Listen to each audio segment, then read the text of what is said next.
Shalom, shalom. First and foremost, let's give all praises, glory, and honor to Yahweh, Ba'ashem Yahweh Shai, Ba'ashem Kadash. Double honors to the apostles and elders of Great Millstone for teaching us his truth, and salutations to the sincere Akim and Aqua that may listen. May the blessing of election be over your house. My name is Brother Raquai. I'm back in here with another lesson. And for today's lesson, this was a topic I kindly borrowed from one of my elders, shalom to you. So they were discussing the yoke of the world versus the yoke of wisdom, right? So what I want to do is just touch on a couple different scriptures and expound and go a little further in regards to what they were discussing. And Yahweh Ratazah, this would be an edifying lesson. So I just want to be adding a little bit more to what the brothers in the camp were discussing, right? So first off, let's get this is one of my favorite scriptures, in regards to adding what the older brothers and elders were talking about. Okay, so this is Sirach 21, verse 15. And it reads, "If a skillful man hear a wise word, he will commend it and add unto it. But as soon as one that hath no understanding heareth it, it displeaseth him and cast it behind his back." Right? So, through the spirit and power of Yahweh Bashim Yahweh Shai, I just want to add on to what the elders and the brothers were discussing in regards to the world, right? So just taking another step further of that yoke of the world, right? Because uh, uh, what the yoke of the world, it teaches our people to constantly acquire riches, constantly acquire, get a better status in this society, and actually not fill your and actually fill yourself with the spirit, of Yahweh Bashim Yahweh Shai, right? And actually come back into an upright path, essentially, right? And with that upright path, as a matter of fact, let me grab that scripture.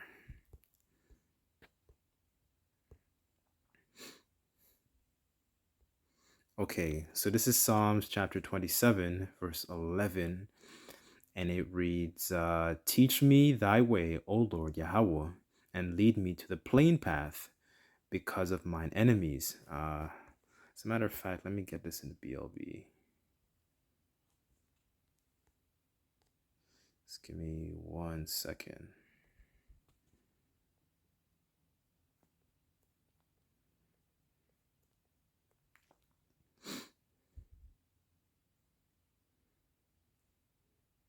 Okay, let's get the word plain.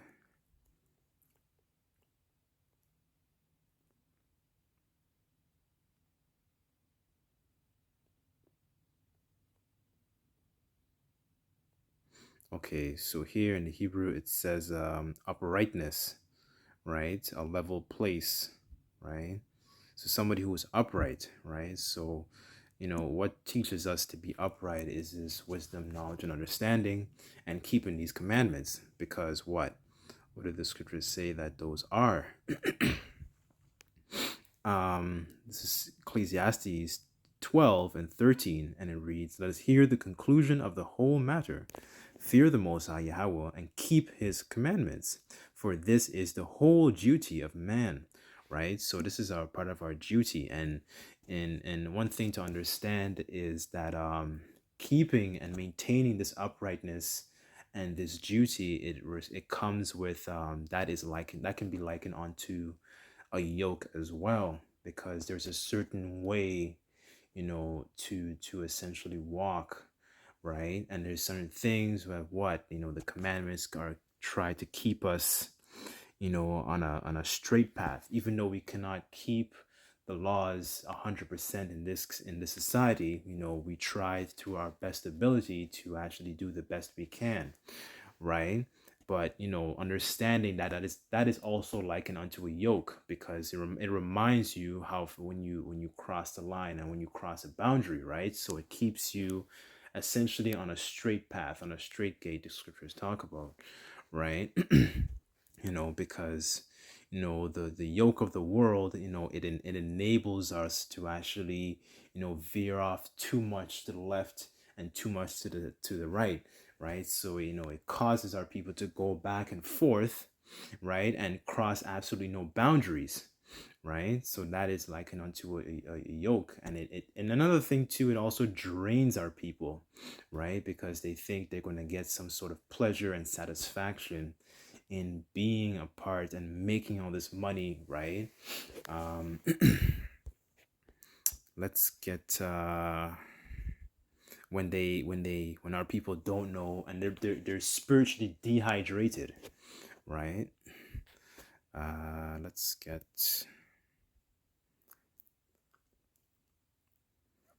Okay, so this is Luke chapter 12, verse 15, and it reads, and he said unto them, Yahweh Shai speaking, take heed and beware of covetousness, for a man's life consisted not in the abundance of things that which he possesseth, right? So, the purpose of a man's life is not to, count and, look upon the things that another person actually possesseth, right? But, through, actually understanding these laws, statutes, and commandments, we would know that we're not supposed to covet, the things of another brother and things like that, right? But that is the vibration, and that is the yoke that is placed upon our people, because that's what they're constantly, into, and they don't even realize it. They're transgressing against the Heavenly Father, Yahweh Bashem Yahweh Shai, right? But through the yoke of wisdom, you actually learn to understand that there is an upright manner that we have to walk, and in moments we will get chastised. However, we're still comforted, right? We still be able to gain experience points and sharpen ourselves through those times of tribulation, right? Okay, so uh let's get no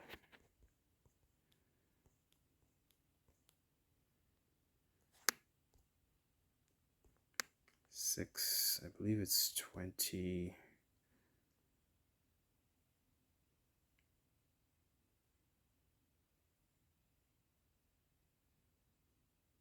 Okay, this is Ecclesiasticus 6.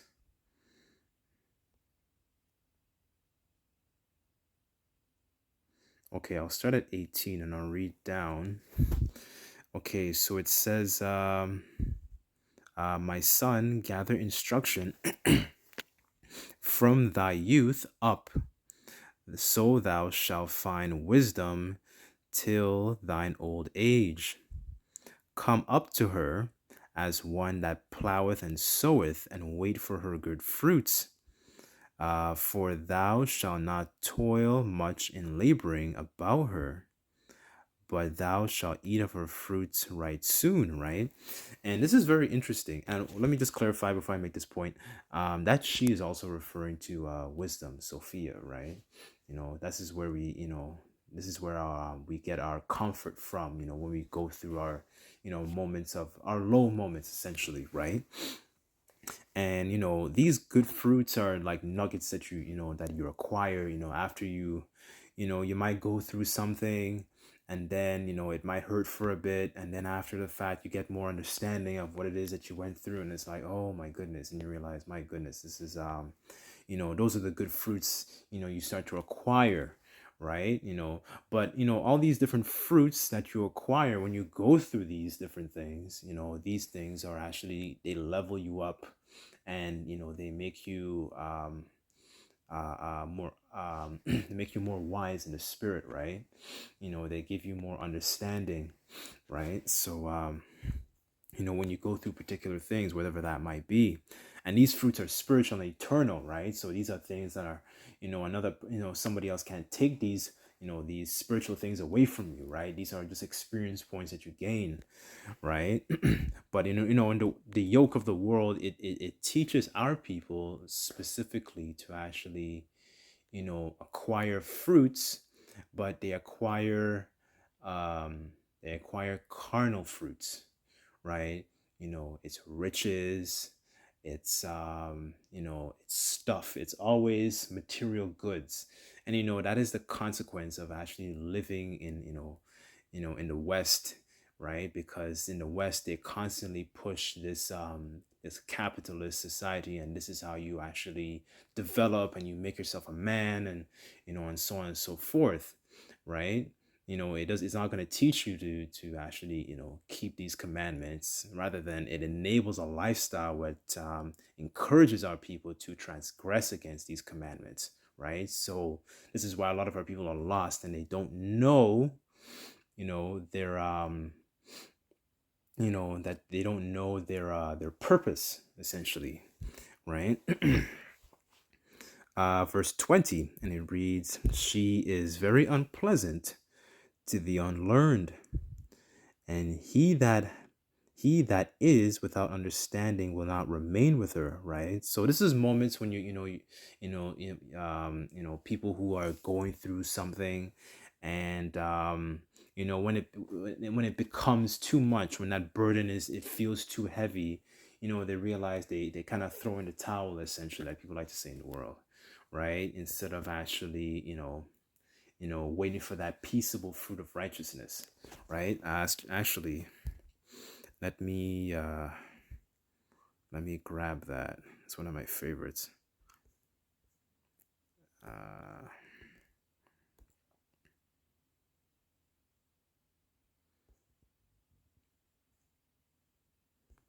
is it 10 and 12? Salaki, give me 1 second. Okay, sorry, Salakia, it is 12 and 11. So, okay, so this is Hebrews chapter 12, verse 11. And it reads, "Now no chastening for the present seem to be joyous, but grievous. Uh, Nevertheless, afterward it yieldeth the peaceable fruit of righteousness to them which are exercised thereby." Right? So this is the peaceable fruits that that remain with us, after we might get chastised, and we realize, my goodness, these are like bonus points that our spirit gets equipped with, right? So that is one thing. That is a good way to actually think of these things when you go through chastening and different sufferings, right? And you go through different whether it's tribulation and a different responsibilities, well, because these are all likened unto yokes, right? We all take on a piece of Yahweh Shai's suffering, right? And Yahweh Shai said that my yoke is easy, right? And my commandments are not grievous, right? So these are all likened unto yokes of Yahweh Shai. Okay, so back in Sirach, where was I? 21. Okay. "She will lie upon him as a mighty stone of trial, and he will cast her from him ere it to be long. For wisdom is according to her name, and she is not manifest to many." Right? And that's very important. That's very interesting too, because people think they always have a and like a very rich understanding of the Bible, especially people like in these top schools and scholars. But wisdom is only revealed to a very, very select. She only reveals herself to a selected few, right? Um, so it's not something that's revealed to everybody, like the Christians like to say. It's not a universal thing that everybody has like an open pass that they can get in, right? Let's go on. Verse 23, and it reads, "Give ear, my son, receive my advice, and refuse not my counsel, and put thy feet into her fetters, and thy neck into her chain. Bow down thy shoulder and bear her, and be not grieved with her bonds, right? So it's really, it's right here. You actually see, and you can even you should just picture it yourself too, because you picture yourself having these having these fetters on your feet. You have these chains on your hands. So what does that do? It restricts you from doing certain things, right? You can't, you know it prevents you, and that's likened spiritually, likened onto you to be taking on a piece of Yahweh Shai, and understanding these sufferings and these tribulations that we go through, and even the things that we deal in our daily lives, right, is also likened onto a yoke, right? Because we might have whether it's our portion, that whether it's with family, or you might have a woman, you might be dealing with people at work, right? And these are all yokes, no things that we have to bear, right, through our day-to-day lives. Right. Okay, and verse 26, it reads, come unto her with thy whole heart, and keep her ways with all thy power. Search and seek, and she shall be made known unto thee. And when thou hast got a hold of her, let her not go, right? Because it's very, very important to not let her go, because this is where we still get our comfort at the end of the day, right? Verse 28, for at last thou shalt find rest, and that shall be turned into joy.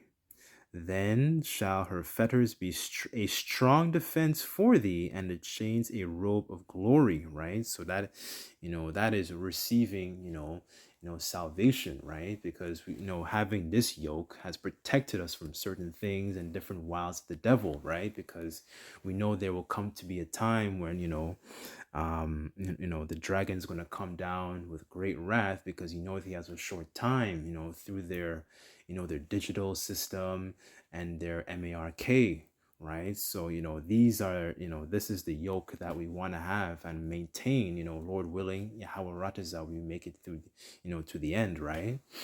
Because that mercy is really and truly what we need, through the midst of this judgment, right?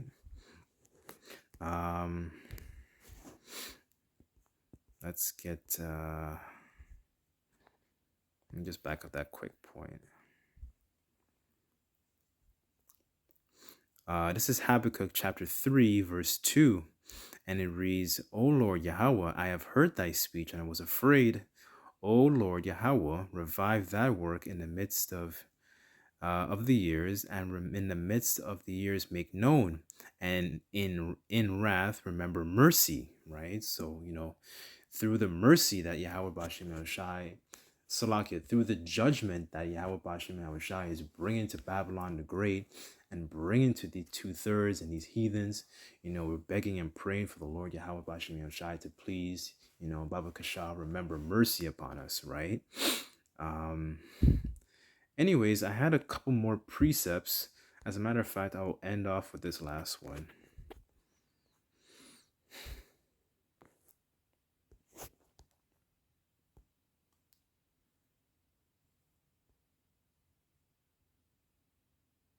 Okay, this is First Peter's chapter 2, verse 20, and it reads, for what glory is it if when ye be buffeted for your faults, and ye shall take it patiently? But if when ye do well and suffer for it, ye take it patiently, this is acceptable with Yahweh, right? So, when we, go through these things, it's to actually reveal and actually strengthen us, and actually regain more points, spiritually through these times, right?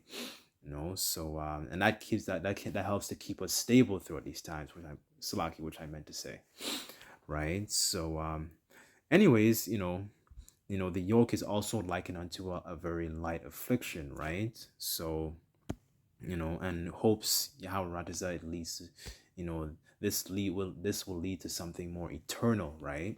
So anyways, I just wanted to add to what the elders, and just take another turn to what the elders, older brothers, were discussing. And I'd just like to give all praises, glory, and honor to Yahweh, Ba'ashem Yahweh Shai, Ba'ashem Rakakadash. Double honors to the apostles and elders of Great Millstone for teaching us his truth. Till next time, I say, Shalom.